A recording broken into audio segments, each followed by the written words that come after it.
Welcome to Commander Tilt. My name is Clark. Just a little bit about my channel. I build custom Commander and Magic the Gathering decks, and then I play them against each other with the idea that I like to see which decks do the best, which strategies do the best, what interesting interactions I can put together. In this series of videos, I'm doing a Rush competition. Rush is a new format proposed by Mark Rosewater on his Twitter feed, and then picked up by a Reddit subfeed. I'll put the link in the description below. And the idea of Rush is it's a 30-card deck, 10 life. Each turn you draw 5 brand new cards. You never get to see your hand one turn to the next because you have to discard your entire hand at the bottom of the deck. And then you know, with only 10 life, it's a really fast game. It's the kind of game that you can play in between Commander games or while you're waiting for your next draft game or whatever it is.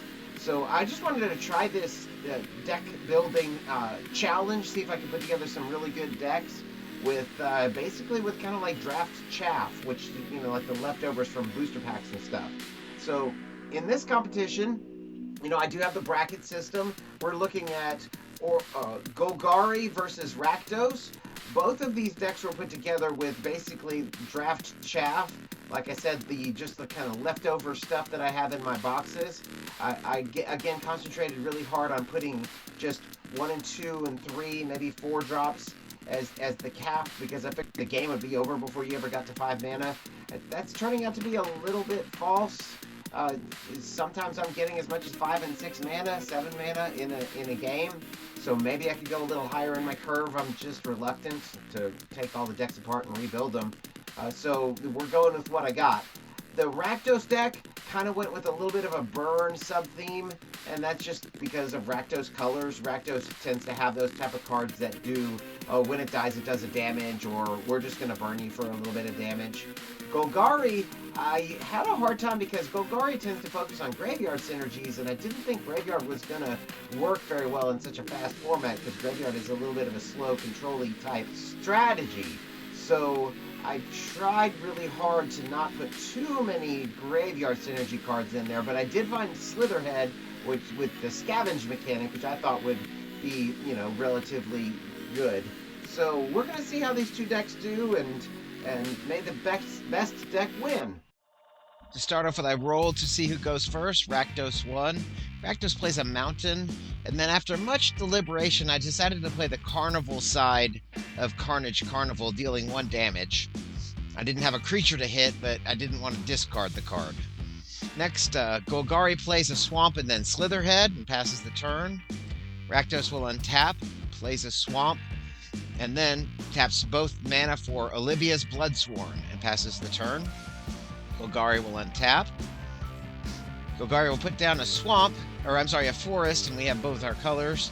We'll play Smother, destroying Olivia's Bloodsworn. Moving to combat, we'll swing with the Slitherhead. It's 9/9. I'll pass the turn. Rakdos will untap and draw cards.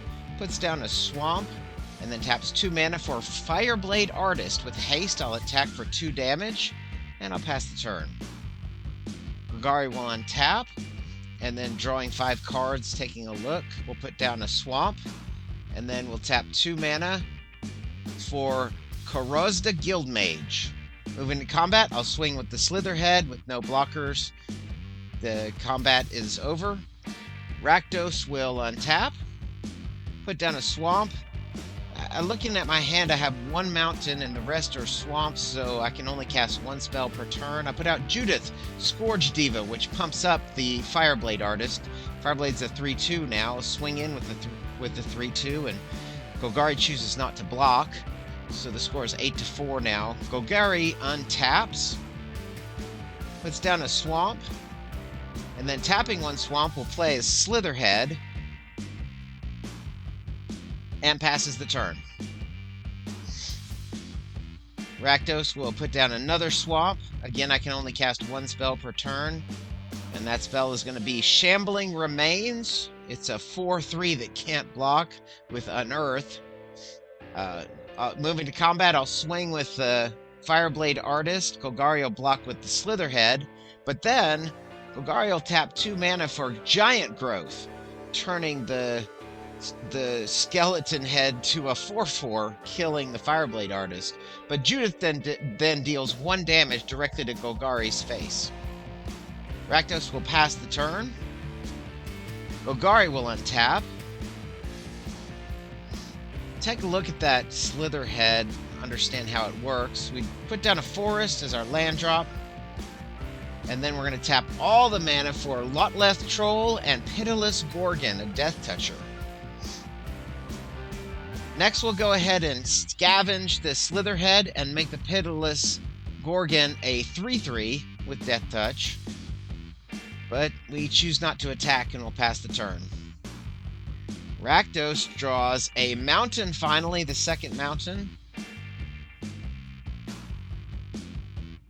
Then we'll swing with the 5/3.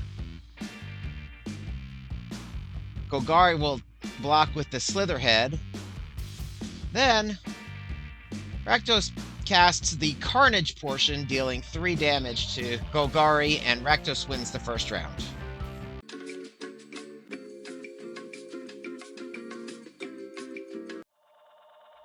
Golgari puts down a swamp and then taps it for Slitherhead. Rakdos will put down a swamp and then tap it for Footlight Fiend. Golgari untaps, puts down a forest, and then plays Golgari Guildmage. Rakdos will untap and put down a mountain. Got both our colors now, but we have to pass with no 2-drops. Golgari will put down a swamp, and then tapping 2 mana, play a Swarm Guildmage. There's actually 3 different Guildmages in this deck. Then we'll swing with the 2/2, and Rakdos will block with the Footlight Fiend, but then do that extra damage when it dies to the Guildmage, killing the Guildmage, and then passes the turn. Rakdos on its turn will play Labyrinth Raptor, a 2/2 with Menace that destroys creatures that block it. It's a very good card. Golgari will put down a swamp, and then tapping most all of the mana, we'll play Erstwhile Trooper. Moving to combat, we'll swing with the Slitherhead, kind of want it to die, and Rakdos will oblige us. Slitherhead dies. Rakdos will untap and put down a swamp. Moving to combat, we'll swing with the Menace creature. Golgari will double block. Thinking about it, yeah, we'll double block with both creatures, but then we'll go ahead and discard a card to the Erstwhile Trooper trigger, giving it a +2/+2 boost, so it's a 4/4. And then we have to sacrifice a creature because of that Menace trigger, so we'll sacrifice that one, but the 4/4 kills the Labyrinth Raptor. Next, Rakdos plays the Carnage side of Carnival Carnage, dealing 3 damage directly to Golgari's face, and Rakdos passes. Golgari has to discard 2 cards because of that interaction. Golgari will put down a forest, and then we're going to move to combat, swinging the Erstwhile Trooper, but discarding a swamp, turn it into a 4/4, and then tapping a single black mana for Virulent Swipe, give it +2/+0 and Death Touch, making it a 6/4, dropping Rakdos down to 4 life. And we'll pass the turn. Rakdos will untap. Rakdos puts down a mountain, really regretting not having any blockers here. We'll put down Forerunner of the Slaughter and consider attacking, but save it for a blocker. Erstwhile Trooper automatically gets Virulent Swipe cast to it, but then we'll cast Smother, killing the only blocker. And then just for spite, we're going to attack with the Erstwhile Trooper and discard a card, turning it into a 6/4, dropping Rakdos to -2 hit points. Golgari wins the second round.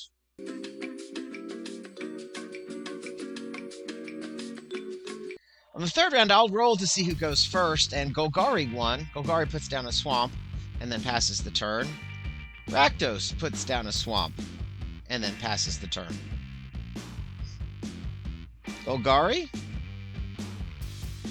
puts down a swamp and passes the turn. Rakdos puts down a swamp and passes the turn.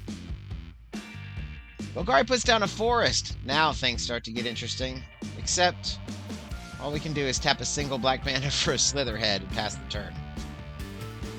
Rakdos gets a mountain. Now Rakdos is cooking. We're going to tap 3 mana for Cult Guild Mage and Footlight Fiend. Golgari gets another swamp into play, and then taps 3 mana for the Pitiless Gorgon. Rakdos will untap, put down another mountain, and then we read that Cult Guild Mage and realize we can just tap a red mana for a single damage, which is really good. So we'll do that, and then we'll play the Carnival side of Carnage Carnival, killing the Slitherhead and dropping our opponent down to 8. Then we'll pass the turn. Golgari untaps.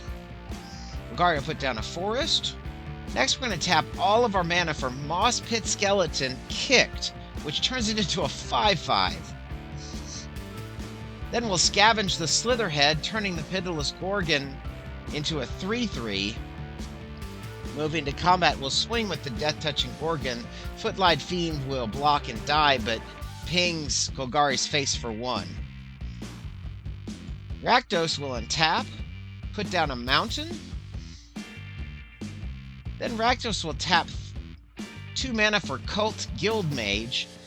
We'll tap the original Cult Guild Mage and a red to ping 1 damage to Golgari's face.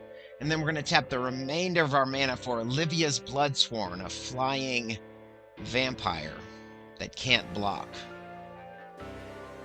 Golgari will untap. Oh yeah, untap that guy too.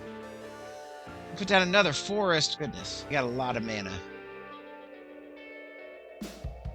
We'll tap 4 mana for Undercity Uprising. All of our creatures have Death Touch, and then we'll have our Gorgon fight the Cult Guild Mage. A 3/3 Death Toucher defeats the Cult Guild Mage easily. Moving to combat, we'll swing with the 5/5 and the 3/3. There's no blockers because the vampire can't block, so Rakdos has to take 8 damage.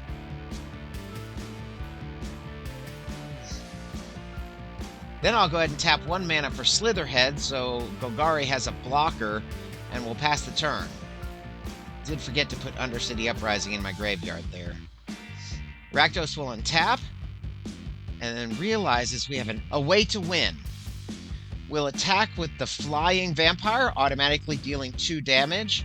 We'll tap the Cult Guild Mage for 1 damage, and then cast Blightning, causing lethal damage to Golgari. And with that, Rakdos wins! I was really surprised at the outcome of this battle. Not really so much the victor, I didn't know which one was going to win, but just how close it came. I mean, it was such a close battle. Thank you so much for watching today, and we'll see you next time. Thank you so much for watching. I do have a Patreon page, and I would love it if you would visit my page and take a look at the rewards that are available. It would help me out a lot. Remember to like and subscribe and hit that bell notification so you hear about my latest videos. Have a great day.